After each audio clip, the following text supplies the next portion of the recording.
La Fondation Santé Baie des Chaleurs couvre de Chigawake au plateau de la Matapédia, dont 5 CLSC, 3 centres d'hébergement, un centre de réadaptation et le centre jeunesse.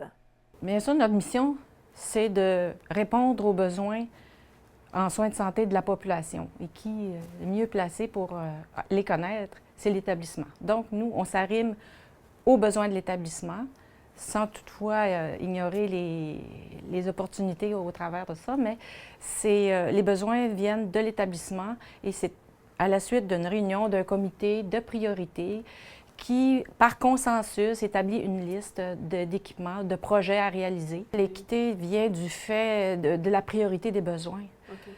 Parce que l'utilisateur du CLSC à Matapédia vient aussi à l'hôpital. C'est vraiment les besoins vont avec, la réponse vient avec les besoins, là, partout sur le territoire, par priorité. Et puis, si je pourrais, un élément important, c'est que jamais on va financer un projet ou un équipement qui pourrait l'être autrement. Quand ça arrive à la Fondation, c'est qu'il n'y a vraiment pas d'autre moyen de financer, le besoin est là.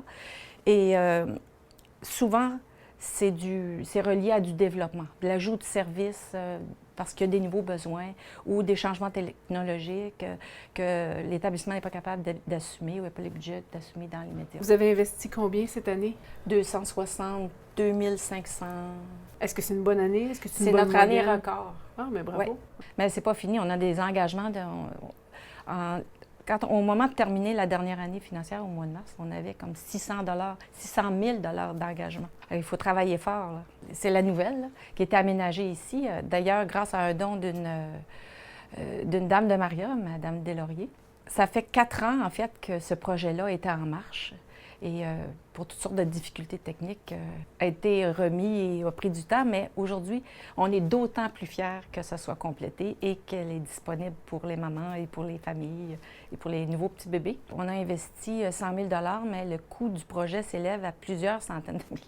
Vous avez amélioré aussi l'espace pour les services donnés en fin de vie. Depuis le mois de juin, il y a 2 endroits où il y a des aménagements qui ont été réalisés pour l'amélioration des soins palliatifs, soit à New Carlisle et à Matapédia.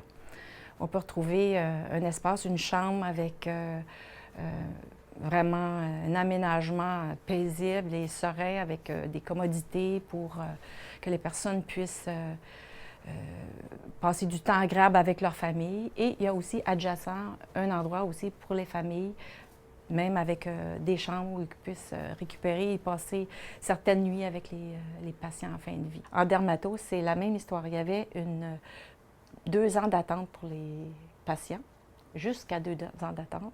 À Chandler ou je crois que c'était à Rimouski aussi.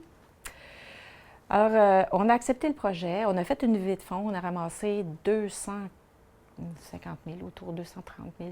Le 4 septembre, la dermatologue entrait en fonction ici. Puis en espace de 2 mois, elle avait éliminé la liste d'attente. Les dons viennent de toutes les sources, là.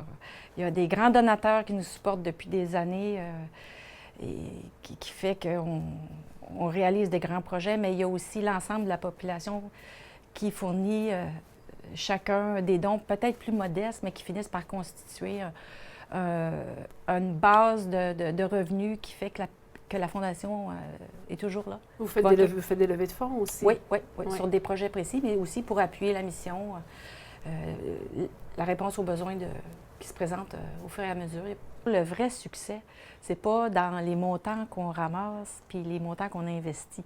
C'est quand tous les jours on voit l'impact sur les gens, sur la population.